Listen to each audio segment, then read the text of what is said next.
So those are available when you leave.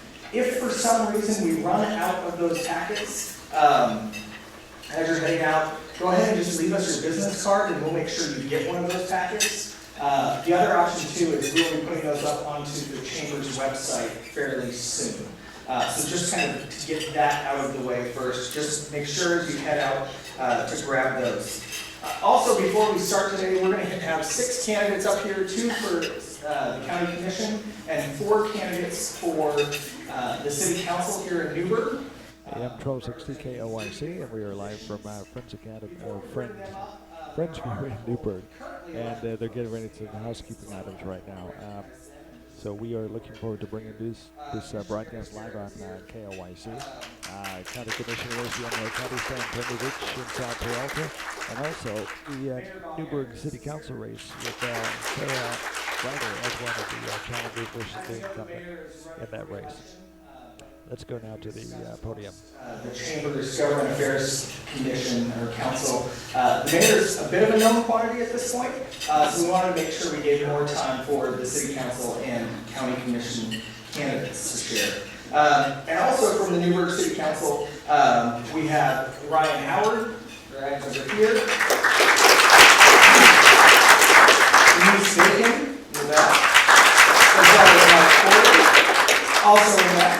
And Stephen McKinney as well, who you'll be hearing from soon. So with that, we've done all the housekeeping things. It's time to bring our candidates up. So first of all, our 2 candidates for the County Commissioner's race, Sal Peralta and Stan Primizic. So if you can come on up. We're going to have them running for Ward 2 of the Newberg City Council, Sarah Ryder and Stephen McKinney. They'll be next to the podium.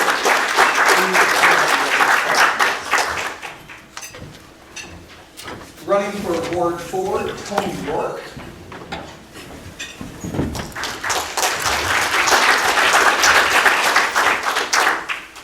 And running for the City Council Ward 6 seat, Scott Esser.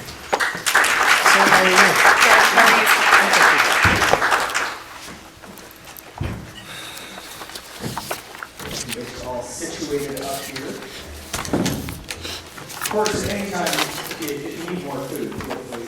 The way that this will work, we have got different questions for the City Council candidates as well as the County Commissioner candidates. I'll be working my way down the line. Trying to do my best to switch it up so we're not always hearing in the same order people answer the questions. Each question, each response for you, you'll have 2 minutes to respond. We'll do 4 questions each, and then each candidate will have a 2-minute closing statement. Jessica is sitting down here in the front. She is our timekeeper for today. So with your 2 minutes to respond, she will give you a 30-second warning. With a little card that says 30 seconds. And then when you're out of time, she will hold up the timeout, please stop card. We're not going to shut off your microphone, but do your best to stop within that so we don't have any anarchy break out on the stage. It would never happen in this venue, I'm sure. So, let's go ahead and start. We're going to start with the County Commission candidates. So first of all, and we're going to start this question, Sal, I'll have you address this question first. Please describe your qualifications and past job experiences which will enable you to effectively serve as a county commissioner.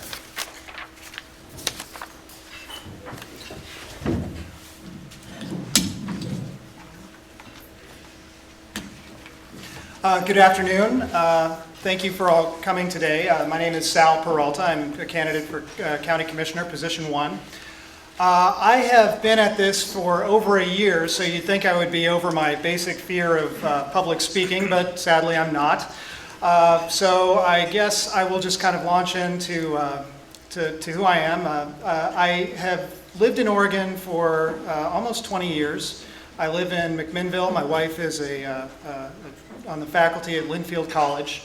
I've been pretty heavily involved in public service and public policy for most of my adult life. The first job that I had after college was as a legislative aide in the Colorado State Legislature for the Senate Minority Leadership. I have worked on transportation issues, water issues at that level, and since coming to Oregon, have kind of focused on public policy, particularly at the state level. Most of the work that I've done in the last 10 years has involved economic development, consumer protection issues, campaign finance reform, and increased transparency in government. I have spent the better part of the last decade working to build coalitions between Democrats and Republicans on those issues. I've moved probably about a dozen bills over the last decade, well, particularly in the last 3 legislative sessions. So I have a fair amount of public policy experience and many connections that I've made at the state level. A lot of folks don't really know what the function of the county commissioner is. We are involved in land use policy. We're involved in making decisions about county ordinances. But one of the main functions of the job is actually working with public policy committees to advance the interests of the county on various policy boards. And that's the area where I think I really have the opportunity to make the biggest impact. In areas that I care about, like education, transportation, economic infrastructure, these are things that I have experience with, relationships with people, and I will look forward to sharing more of that with you as the day goes on. Thank you. Okay, same questions. All right. There we go. Yes, I'm Stan Primazich, and I've been a resident of Yamhill County for the past 31 years. I would like to introduce my wife, Janice, as a special guest here today. And I want to thank the City Club and the Yamhill Valley Chamber for putting this on and giving us an opportunity to speak. The issues or the qualifications I bring to the table are approximately 45 years of doing nothing but serving the public in whatever capacity I saw a need. I have served on a number of boards. I'm currently on several boards, the McMinnville School Board for the last 23 years. I'm on the Oregon School Board Association Board of Directors. I'm on the board of CASA, which is Court Appointed Special Advocates, on the Administrative Council of my church. These boards have given me the opportunity to work with a variety of different individuals with differing backgrounds, differing ideas, and help me to be able to form the ability to collaborate and to find cohesive ways of addressing issues that are germane to our particular whatever that board is working on. So that's part of what I bring to it. But I also bring a passion to serve. All of my involvement has been geared toward the specific area in which I live. The school board, I'm focused on what is best for the children that we serve, and that's always been my focus. As I come on to the county commission, my focus will be what is best for Yamhill County. And you know, we are many cities, but we're all one county. And we all have unique characteristics. And I see my job as a county commissioner to help create a landscape where all of our communities working together can make the strongest possible county in the state. We're already the envy of many counties in this state simply because we've been so fiscally conservative that we are not in financial trouble right now. And one of the things I promise you is that when I get on the commission, we're still not going to be in financial trouble. I think that it's very, very important that we... That's time. That's very important. I will jump in if necessary. Okay, next we will move on to the county commission. We're going to start with the same question. Please describe your qualifications and past job experiences which will enable you to effectively serve as a Newberg City Councilor. Sarah, we'll start with you and we'll work down the table. Hi there, my name is Sarah Greider and I am running for City Council here in Newberg. Thank you all for being here. One of the most exciting parts of this to me has been getting out in the community and seeing how many of you all are involved. I think that that's something that a lot of folks take for granted, but you all are putting the time and effort in to be involved, and I really appreciate that. Thank you. I started off my adult career with being in the United States Army, active duty. I worked on radios in the backs of Humvees. After that, I stayed home with my children for a few years, but decided to go back to school, and I got a degree in criminal justice at PCC. I bought a house here in 2008, and that's not so remarkable. Everyone here, lives in the community. But the reason why I chose Newberg was because I didn't grow up in such a great place and ended up bouncing around, actually went to 9 different high schools. So when I decided to settle down and live somewhere, I did the research and I came here. And what we just learned within the last couple days is that Newberg made the top 10, I think it was 5th, safest city in Oregon. And so that for me was very gratifying, knowing that I had done the right research and chosen the right place. But I worked at PCC as a public safety officer for 5 years. I worked on their teams that helped with emergency preparedness. I worked with the community of students there that are most often marginalized communities that don't have access, first generation students. I went on to work at the Women's Resource Center there, which after my time at public safety, what we found was over the years, the disinvestment from the state had really damaged the revenue coming into the college. Thank you. 2 minutes go quick. Yeah, it does. Thank you. Steven, same question. I don't think I've ever said anything in 2 minutes in my entire life. I'm a retired Friends minister, and so it was easy for me to take maybe 45 minutes to an hour. I am a retired Friends minister right here with Northwest Yearly Meeting. I've served in 6 different yearly meetings. I am presently a business owner. I have been in the retail business and the retail management business. I've also been a retail district manager for one of the largest clothing firms in the United States. Know what it's like to hire and fire. I know what it's like to discover what we need to do to change an enterprise to make it work, whether it's training or starting from scratch. One of the things that I've been able to do in the past is that I first met many of you in this room, Sam Farber, when he was one of my board members. I was chairman of the board for the Friends Center in Southern California, part of APU, Azusa Pacific University, probably did that about 5 years. I got my first chops in political public work. I was invited by the school district in Traverse City, Michigan, to sit on the advisory boards of one of the up-and-coming elementary schools, and then also the strategic planning board. At that time, that was one of the largest junior highs in the nation. So it was unusual for a pastor to be involved with a school board. Usually school boards and pastors find themselves at odds over many issues, but I decided that it was time for people like myself and my peers to become involved at every different level there. I began serving, appointed to the council in 2008, stood for re-election in 2007, and quite honestly, I've decided to run again because there's an awful lot of unfinished business that lies ahead for the city of Newberg. New city manager, many new different counselors that will be coming on board. I think that it's important for the continuity of thought and redundancy. So, what was it like 8 years ago? What is it like now? Tony, same question. Please describe your qualifications and past job experiences which will enable you to effectively serve as a Newberg City Councilor. Thanks, Robbie. I am Tony Rourke. Born and raised in Newberg. I don't get out much. I include Dundee in that conversation.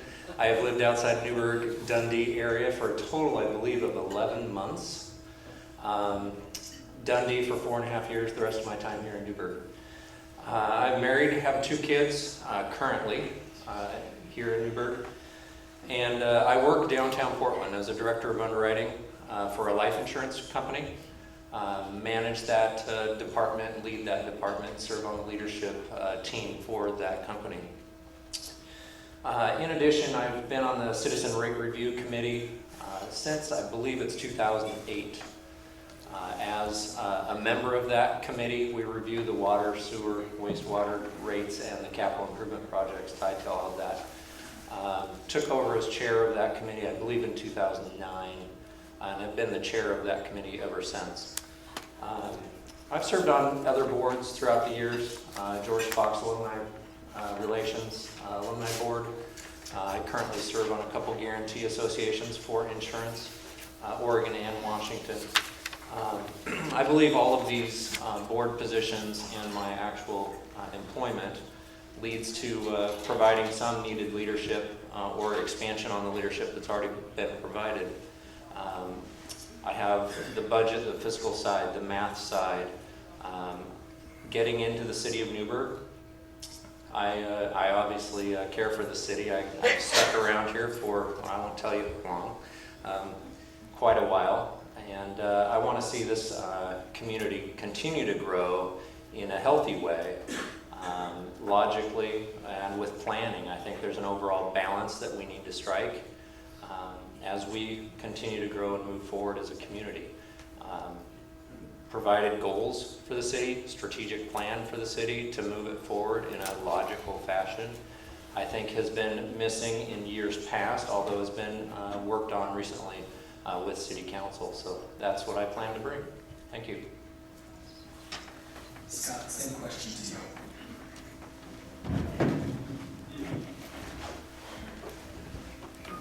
Hello, Scott Essen.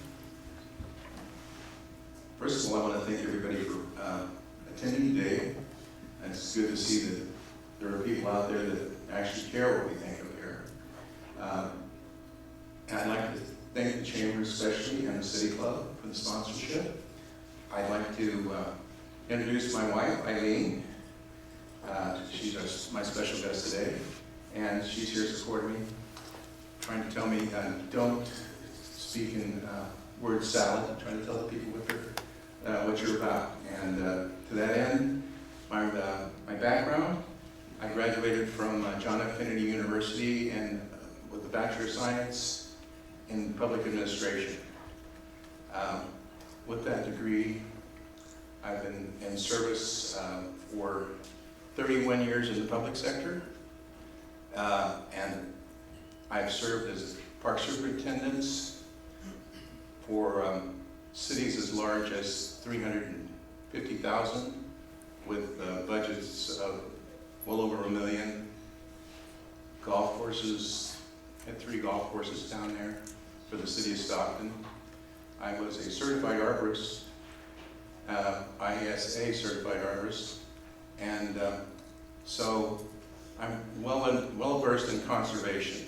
That's what I did throughout my life. But not to worry, I did have some 5 years experience as a management analyst, and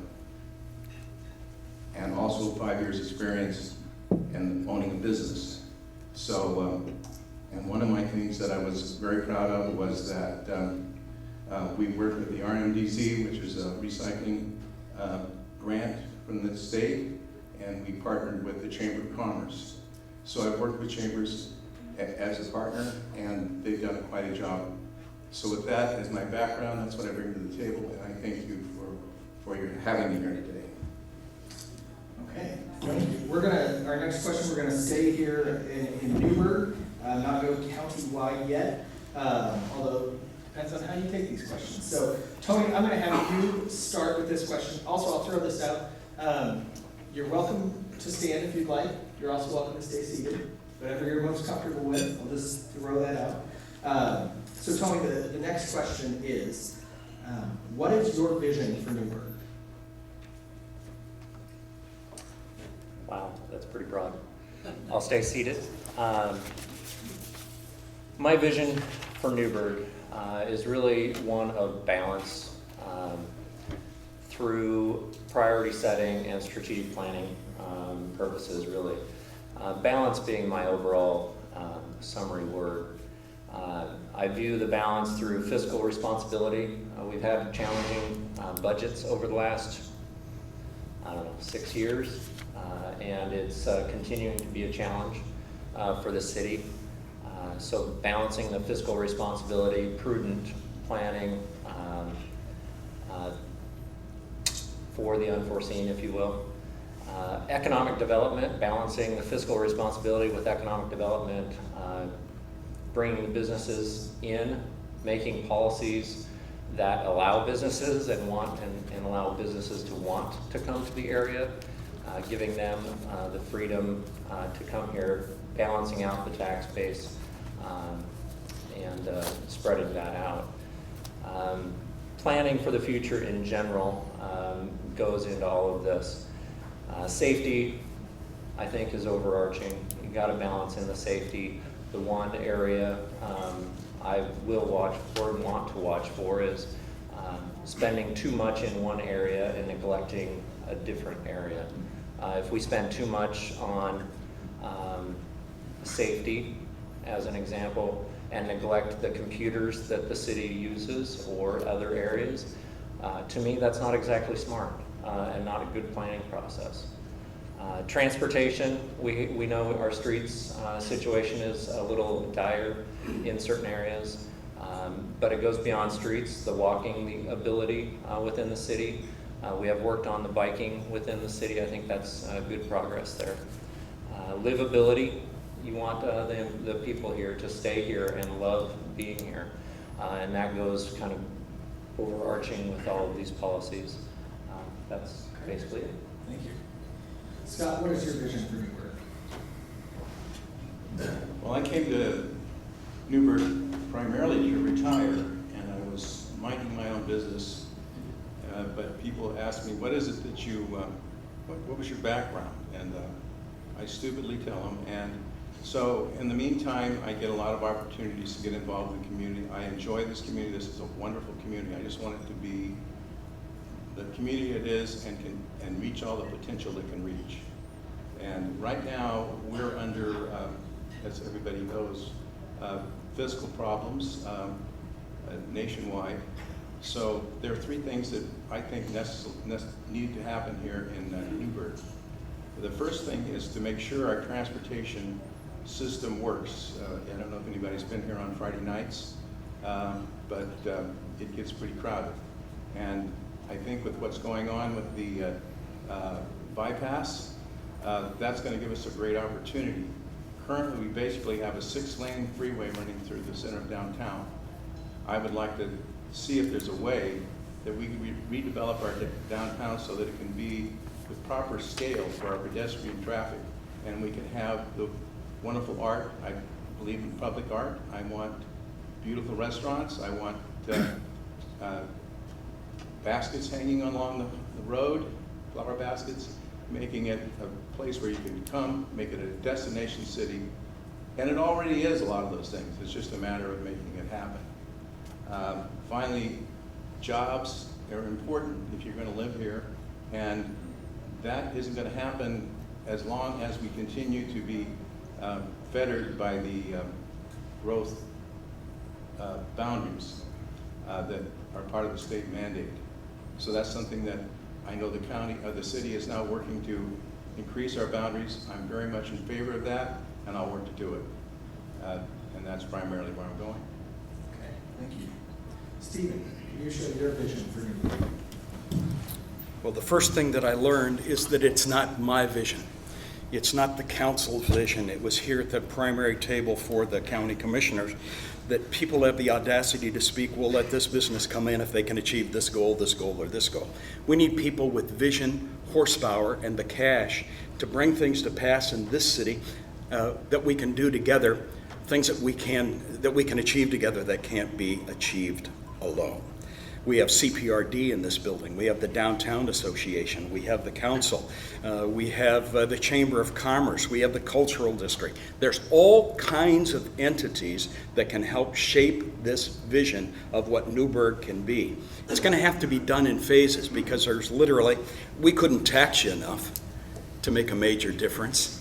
We can only hope to facilitate. We can only hope to coordinate. We can only hope to bring those parties together that have the energies to make a positive difference in the town that we live in. It can't be done at the diet of city council, but it can be fostered there, it can be encouraged there, it can be energized there. One of the things that I would hope that we could do, I have a vision to make Newberg a little bit more beautiful. As we travel up and down the byways, we see lots of unkept areas. I get inundated by telephone calls. He says, my neighbor his house is a junkyard. I had one neighbor right across the street over here. They couldn't get fire insurance on their place because their neighbor was so cluttered that their underwriter was not going to include them. So at one of the houses down here, it only gets fixed up once I bring out the ordinance officer, and then he brings the fire marshal, and then finally something happens there at the end of Fulton Street at Meridian. There are so many things that we can do together. Beautification is one of them, the completion of the bypass, what we do at the jurisdiction of 99W, both ways. All of these are issues that have yet to be decided. I want to be at the table to help guide and direct that. Thank you. Sarah, just share your vision for Newberg. Thank you. As I was saying before, across the state, we're seeing disinvestment, meaning we're seeing less funds filter down through to the local areas. And I think that a big thing that we can all do together is tap into our resources that we have here in just the citizens of this city and communicating with them to get them more involved. We have people in the room and out in the community that can write grants, that can help us research, that can help us look into creative funding,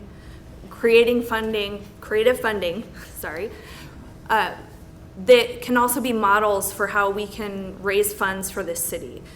There are all kinds of new technologies out there in traffic, in construction, in the ways that we communicate with each other. And I think bringing some of those things in and testing them out here are ways that we can cut costs within the city, but increase our effectiveness. I see that despite how we're growing, that we can still be a small town. I know we're a small city, but that small town feel. And despite the fact that we are growing at such a rate and the urban growth boundary is such a contentious issue, I think that we can work together in a way that benefits everyone. I know it's hard because it's so emotional when we start talking about taxes and money and our homes. But I really do think that we can work with the skills of the citizens and, through the council and through the city folks, that we can achieve those goals. I think that we can work on bicycle and foot traffic safety downtown, which will increase the likelihood of people coming in and will also increase the funds that are coming in. Thank you. For the county commissioner candidates, Stan, we're going to have you start with this first, and then to Sal. What are your top 2 or 3 priorities for Yamhill County, and how do you plan to achieve them? One of my top priorities for Yamhill County is to continue to be fiscally sound.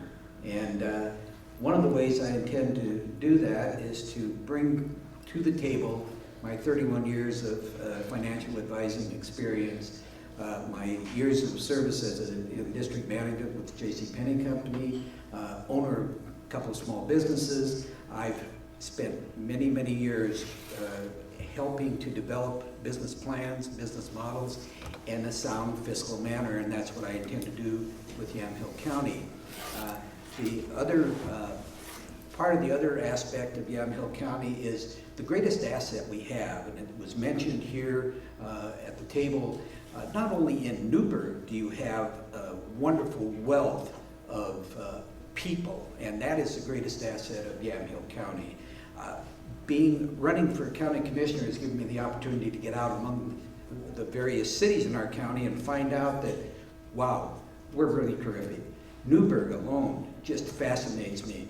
The Yamhill Enrichment Society, the Chehalem Cultural Center. I became a member because I was just astonished at what you folks have done here in this community. As I walk around, as I get involved in your activities, we went on the tour of historic homes. You people are wonderful, and I want to take what you guys have here, and I want to help other cities within our county. Carleton's doing the same thing. Amity's doing the same thing. So we need economic development. Part of that's going to come out of getting our citizens really on board with doing things like that. So, thank you. Okay, Sal. Thank you. You share your top 2 or 3 priorities for the Yamhill County. Well, I've been at this for about a year and have had a chance to meet with many folks on city councils, various public boards, chambers of commerce. And really, I tend to agree with Councilor McKinney that this vision for the county is not really my vision. It's the vision of people who live in the county. And there are 3 things that have come up as priorities as I've traveled around the county. The first is in the West Valley. The West Valley has some tremendous, this is Sheridan and Willamina, has some tremendous advantages in terms of freeway access, but the economy there has been struggling for 40 years. And I can think of very few areas that have been hit harder by inaction or poor judgment on the part of government. I would like to see the establishment of an enterprise zone in the West Valley to encourage investment in that area. I'm a member now of the Willamina Chamber of Commerce, and I think that anything we can do at the county level to encourage businesses to invest in a community like that, to create jobs, are the kinds of things we should be doing. Second, I'd like to see increased funding to the county for vocational training. Oftentimes when we are looking at kids who are coming out of high school, they're ill prepared for the challenges of the future. And we have shifted most of the vocational training to the community colleges. In many cases, that's too late. We need to start in junior high school, we need to start in high school, and we need to encourage businesses to invest in vocational training. I actually have a bipartisan bill that will be in the state legislature this coming year, the Oregon Job Training Act, and I would like to have a chance to talk about that later. Finally, I'd like to win Tiger Grant funding to improve the terminus of the Phase 1 of the Newberg-Dundee bypass. I see this as an interim step to Phase 2 funding. There's currently no funding mechanism for Phase 2, and hopefully we'll have a chance to talk a little bit more about the bypass. Thank you. Okay. We're going to stay at that end of the table, and Sal, I'm going to ask you to answer this question first. Being that you both just shared your priorities, what you hope to achieve in Yamhill County, can you tell us a little bit about what you see as your skills or strengths in developing consensus on issues that you feel strongly about? How will you use that skill to foster a strong local economy and business climate throughout the county? Well, I think the key is to identify where your interests intersect with the interests of other people. For example, the Oregon Jobs Training Act that I mentioned earlier was a bill that I came up with after going to see the investments that they were making in the West Valley and Willamina and Sheridan in the school bonds that they passed this last May, and going to the Yamhill Carleton School District, where we have ADEC and Megit investing in a manufacturing program through the high school there, and seeing what the viticulture program that's been developed by Ken Wright in that school district have done for the opportunities that those kids have. Those kids in those 2 programs are employable right after high school. And what can we do? It led me to the question, what can we do to facilitate businesses to invest in these kinds of programs to strengthen opportunities for kids? These programs in Yamhill Carleton should be a model for the entire state. So I went and reached out to first Representative Joe Gallegos, second Representative Mark Johnson, who both sit on the Education Committee in the state legislature, and we started having conversations, and those conversations are ongoing, but we have a bill that is queued up for the next legislative session. Being county commissioner will help me to move legislation like that forward. forward. And I have to say, in Yamhill County, we actually have a real challenge because we have lost most of the influence that we have in the state legislature and most of the experience that we have in county government. With the retirement of Larry George, who is by far and away the most effective state legislator that we've had in many years, Mary Stern has been term limited out, Kathy George is term limited out, Leslie Lewis is term limited out. We need people who have those relationships and who have the vision and the experience necessary to move an agenda forward for the county. And that's something that I believe I bring to the table, and I hope you'll see it that way as well. Thank you. Stan, what do you see as your skills or strengths in developing consensus on issues that you feel strongly about? I think, How will you use those skills to foster a strong local economy and business climate throughout the county? Thank you. Well, I think one of the greatest skills I have is working collaboratively with people. As I mentioned earlier, I've been on several boards. I've had the ability to keep the focus on what our objective was when we got into meetings, when we were dealing with an issue that had to be dealt with. We come from a variety of different backgrounds. We have different ideas on what's the best way to approach something. What I continue to do is bring people back to the focus of what is it we're working on. So I've really honed my skills at collaboration, and I think that's one of the skills that I think will do a great deal to help move forward in this county. Just piggybacking on something that Sal said, I serve on the Oregon School Board Association Board of Directors. I spent last weekend at board meetings in Salem. We have legislation involved. We have CTE programs in all of our schools. In McMinnville High School, we are the largest number of pathway programs that lead directly into the business world. We have in our school district right now several programs that prepare students to leave our schools and go into the workforce. I continue to work on these kinds of projects. I brought many of those programs into McMinnville. They are being expanded statewide. All of our schools are working on CTE programs. I think part of what it entails, and it doesn't start at the state level. That's not where it starts. It starts at your local level where you see a need and you start working with it. The viticulture program that Sal mentioned happened because Ken Wright wanted it to happen, not because the state wanted it to happen. We don't need to look to the state and federal government to find answers to our problems or our issues. They're right here in this room. And I've seen it happen right here in Newberg, and I've seen it happen in our county, and I see it continuing to happen every place I go where people see a problem, they say, let's get together and let's solve it, and that's what I want to be a part of, that kind of atmosphere, and I'm going to work hard to bring that to Yamhill County. Thank you. Okay, we're going to come back to the city council candidates. Scott, I'm going to have you tackle this question first.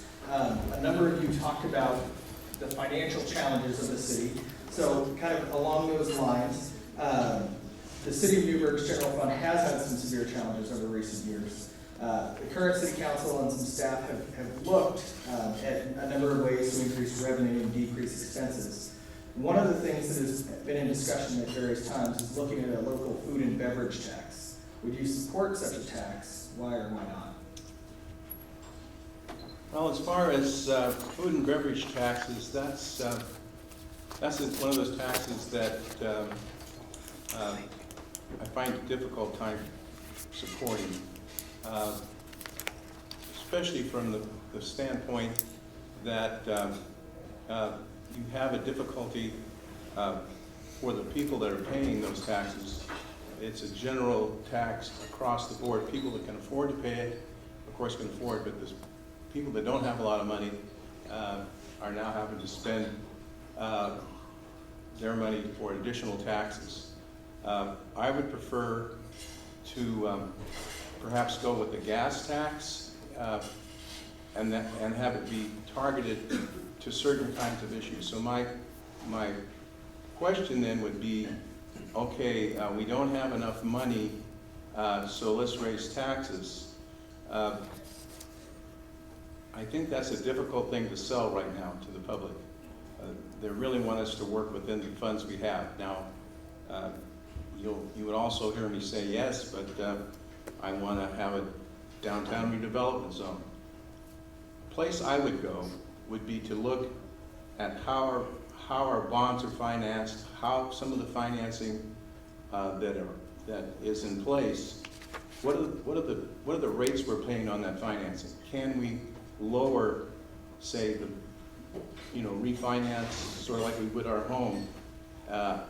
My understanding, there's a way to decrease the amount of interest we pay on our bonds, and there's a lot of things to look at before we run to the taxpayers and ask for more money.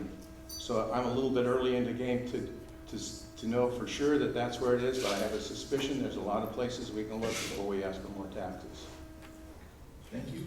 Sarah, would you support a local food and beverage tax in Newberg? Why or why not? This is a very touchy issue, but I think in all honesty, when we sit back and look at who are the people that are really taxing our infrastructure, our public safety, the roads, parking, some of the city resources, that it's a lot of people who are coming through Newberg and using those things, but then not paying into keeping up with them.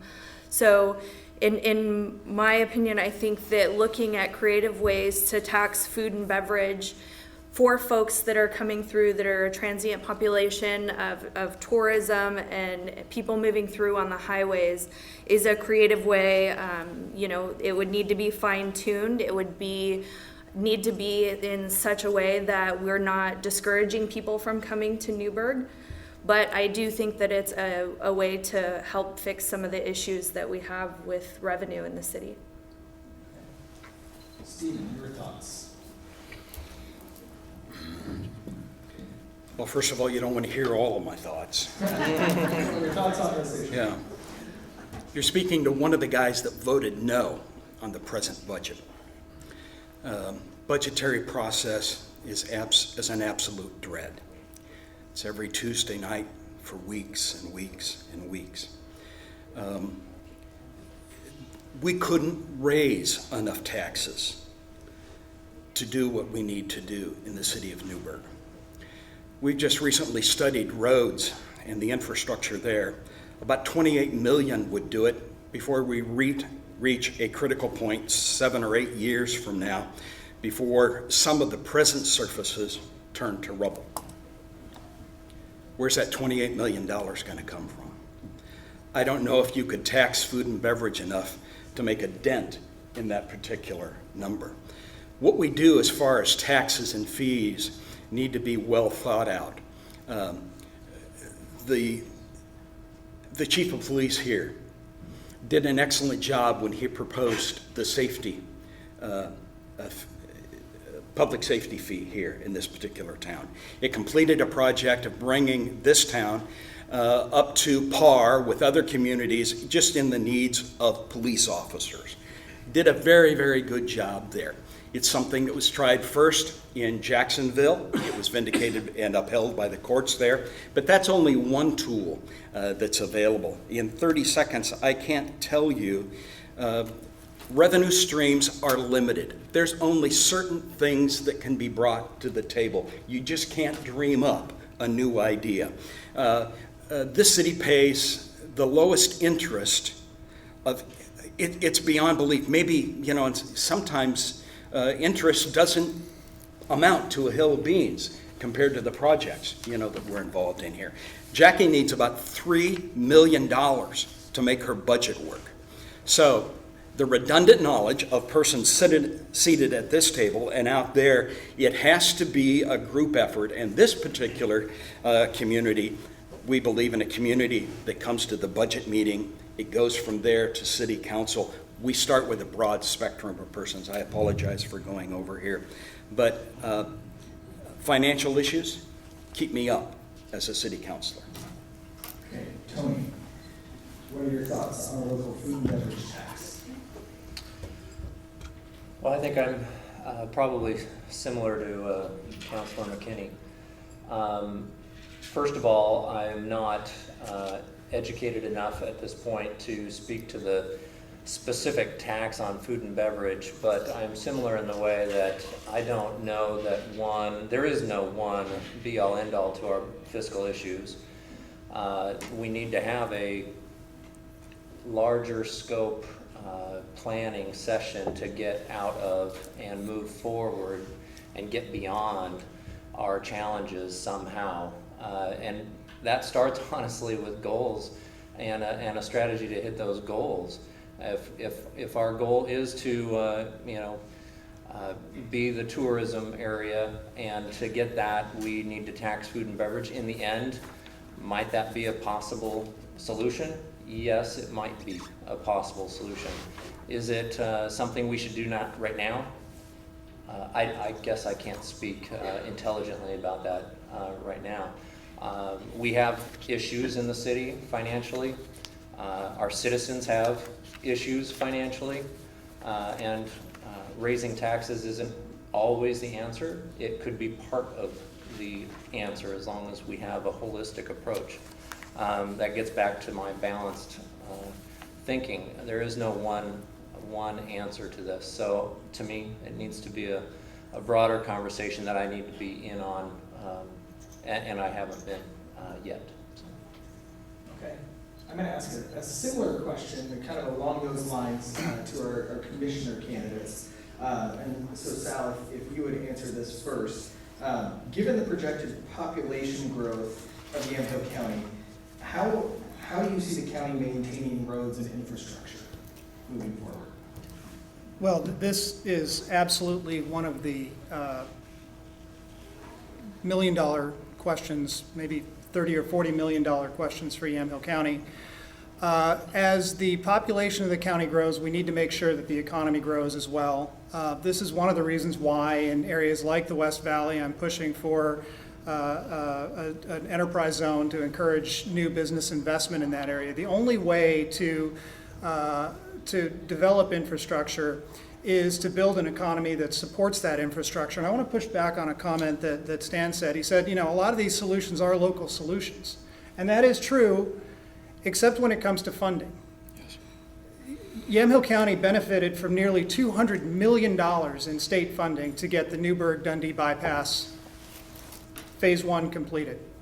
That bypass is on budget, on time, and it's happening. But it's happening because we have $200 million coming into the county. Now, every member of our legislative delegation voted against the funding mechanism for that bypass. That is going to make it very, very difficult for towns in the county to go to the legislature to find additional funding from the state. When you have legislators who do not support the infrastructure projects that benefit our communities, their districts, it makes it very, very difficult, particularly when those legislators are all in the minority. And that's the situation we find ourselves in today, and it's one of the reasons why I think we need someone who can speak to both sides of the aisle, someone who understands economic development, someone who actually has a plan for building the economy. It's not enough to say, I want to grow jobs. How are you going to do it? How are you going to fund it? Who are you going to talk to? What relationships are you going to do? And what are we going to do to make sure that we have the workforce available here in the county to justify businesses to invest tens of millions of dollars, hundreds of millions of dollars into Yamhill County? I think I'm that person. Sam, same question. You could tell us, based on projected population growth, how do you see the county maintaining roads and infrastructure moving forward? One of the things that we have to recognize is, again, we need to keep things local. The reason we have the beginnings of our bypass is because local people made that happen. The bypass, I don't know if you know, but Hamilton Construction just received the contract to start the north end of the bypass. They're meeting with ODOT this week and plan to begin construction next week. They're trying to get ahead of the weather. Hamilton's doing this. Whisk Construction is at the south end. So we're going to move forward with that bypass. We did not get funding from Tiger 6, which was going to help us to eliminate the fish hook, but that is a top priority. The Parkway Commission met this morning to discuss how they're going to start beginning that process. We do need federal funding, for federal highway dollars to complete a project of that nature. But it only happens if we as a community come together and put enough pressure to make that happen. Everything, it doesn't come from the top down, it comes from the bottom up. The West Valley, they could have right now working in their favor the Wallace Bridge project. The Wallace Bridge project was a $100 million building of the one of the 5 largest equestrian facilities in the world. It's being held up because of a conservation easement. Now, there's been absolutely no, the federal government has given no preference at all to even looking at a modification of that easement that could create 500 jobs and a cash stream of $240 million in that very depressed area. We aren't getting the support from our federal government that we need, so we have to start taking things to a local basis. Thank you. In lieu of the time, we're going to move on to closing statements, and in the theme of starting local, all politics being local, at least as an old saying goes. We are going to start with our city council candidates, and so Councilor McKinney, I'm going to ask you to start. You have 2 minutes for your closing statement. I have grown to appreciate a lot of you that are sitting in this room. And I look at David and I see Jessica here as city staff people that have worked tirelessly to create some funding and some projects. My heart really goes out to you. A great deal of thanks. To city managers who work tirelessly to make sure that things work here. To Chamber, to CPRD, Don, I always get an education when I talk to you. To Mike Ragsdale, who has made a visible difference in our downtown area. For the county people at the table, all of you here. Al, appreciate your support in the past. What we bring to the table are ideas and questions. Terry Marr, are you in the room? Terry looked at me one day and he says, the one thing that I appreciate about you is that you're 20 questions ahead. One of the most important things a city councilor can do is question. What's going to happen when or if or how we get to a certain point? Commissioners have to concern themselves with questions. Those questions lead to certain outcomes. That's a reason for thanks that I've been given here. I've been assured by the city manager that the city budget's going to look different in the future. And it has to, or folks, we're not going to make it. I've been promised by the Chamber of Commerce that they're going to continue to employ their energies in making this town a beautiful place to be and stimulate growth here. We need diversification within the Chamber of Commerce. Newberg cannot just become one thing. We have to be successful at a whole host of things. A counselor, which I can bring to the table, needs to be able to look backwards before he can look forwards. So what we bring to the table in myself is somebody who I believe that has a redundant knowledge to know where we are, how we got there, and where we're going. Thank you. Sarah, your closing statement. One thing I do agree with Councilor McKinney on is that we do need to look forward and be 20 steps ahead of everything going on in the city. But I look at it as there are folks that we hire with the city, and like City Manager Betts, I think that those folks are who bring the institutional integrity to the table, who know the history of this city, who take account of all of the things, and that it's your elected officials who bring innovative and creative ideas for dealing with issues into the room. I think that sometimes new faces bring new communities into the city as well. We have various groups in the city that don't necessarily feel like they're a part of the conversation, and I think that tapping them and bringing them in is going to really add to the quality and skill set of the people in the room. I really value communication and collaboration, and I feel like my background in working as part of a team, both in the military, as part of public safety at the Women's Resource Center, will lend itself to me being able to work collaboratively yet effectively with groups in the room. I have a very high standard. Anybody that's ever worked with me knows that I expect the best, and I expect the best for Newberg, and this is my family and my town, and I will do my best to represent that, but I also look forward to working with everyone in Newberg in making it an even better place to live. Thank you. Tony, 2 minutes for your closing statement.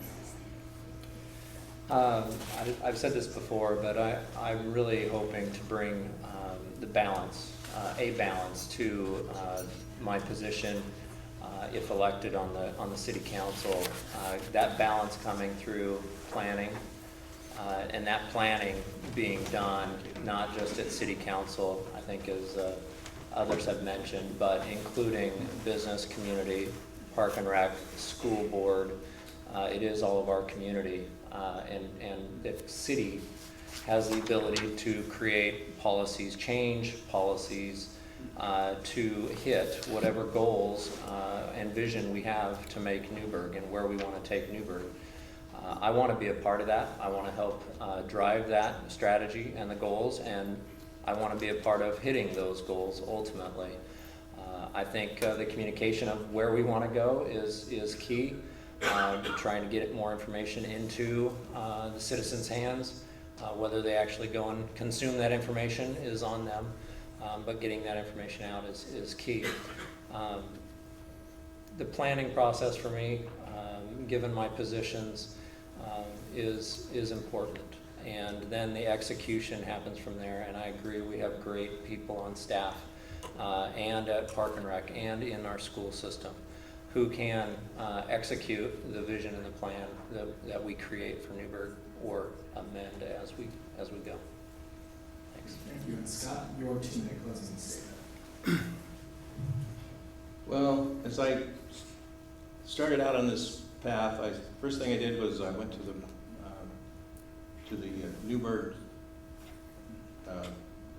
website and looked through what I had to read to catch up, and I found 23 master plans that are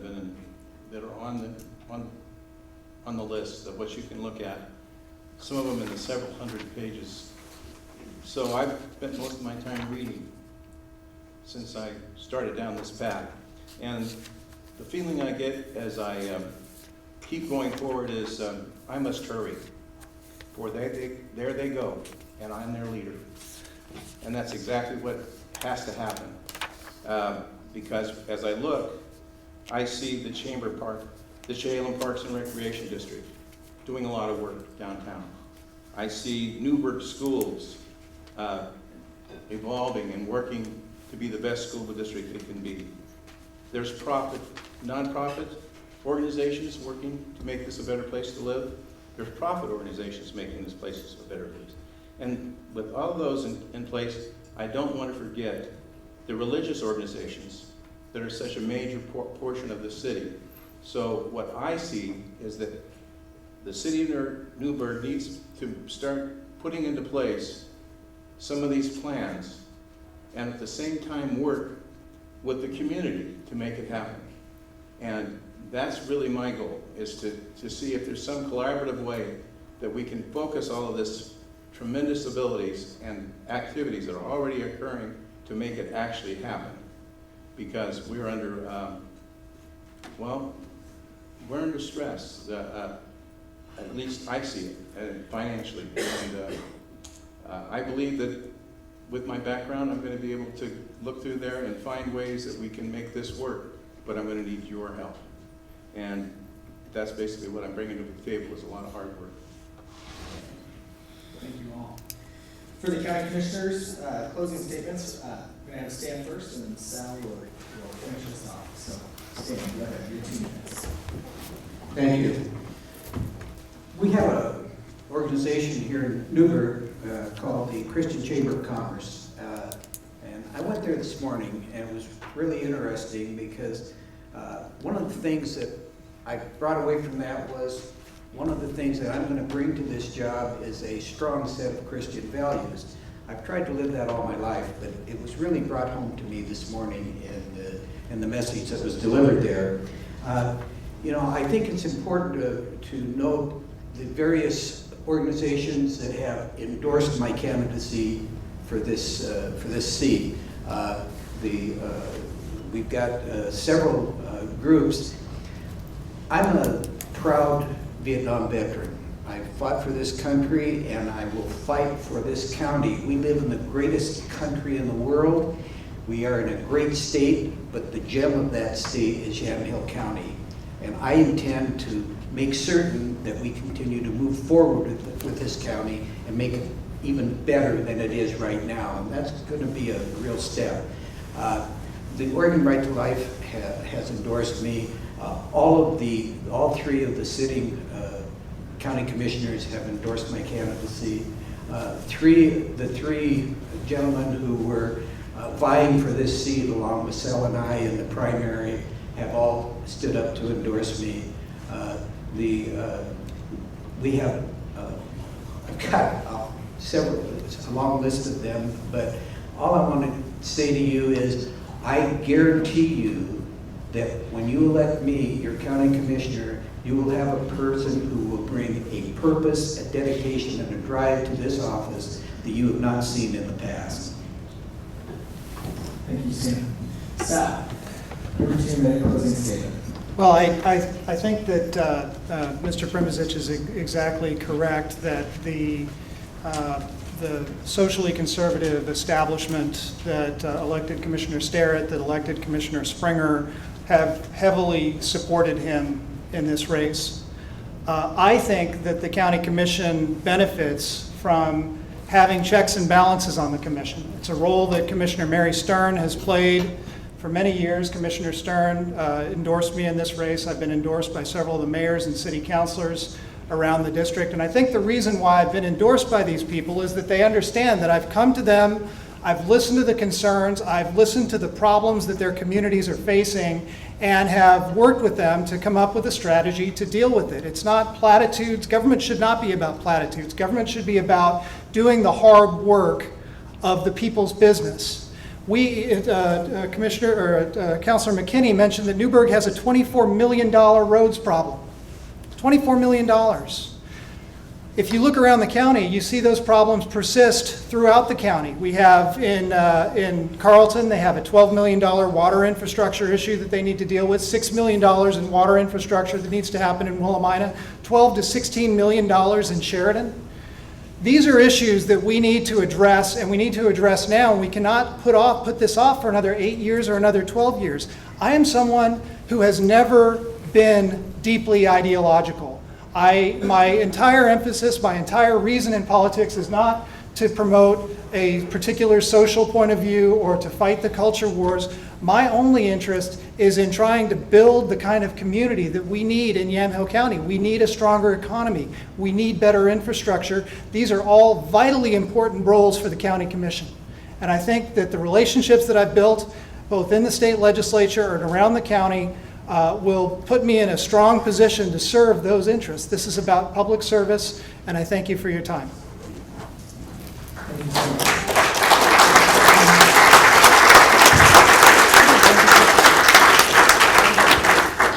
As we wrap up, I personally want to say thank you to the 6 of you. It is not an easy task to put yourself up in front of a group to speak, let alone to put yourself in front of a group and ask them to support you, the ideas that you have, and what you bring to the table. So thank you all for choosing to run, choosing to serve our communities. We're grateful for that.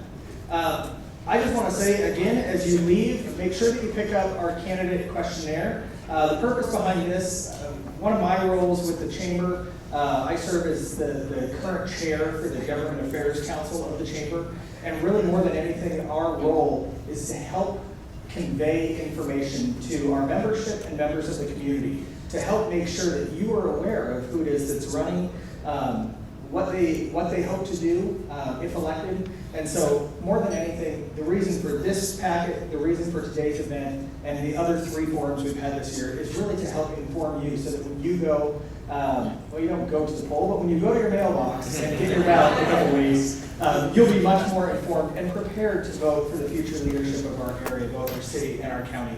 So thank you all for being here. Thank you to those that were listening on KLYC. Again, they will have video of this session up on their website at some point. But again, we invite you to stay and meet some of the candidates if you haven't already.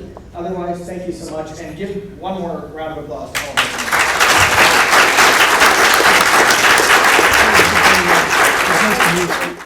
And so there you have it. That is the Candidates Forum. Of course, we've recorded this. We will have it up on our website, and just go over there and look for the link, AM 1260 KLYC, and you are glad that you are with us today. Let's get back to regular programming. KLYC McMinnville Newberg. Time now for ABC News.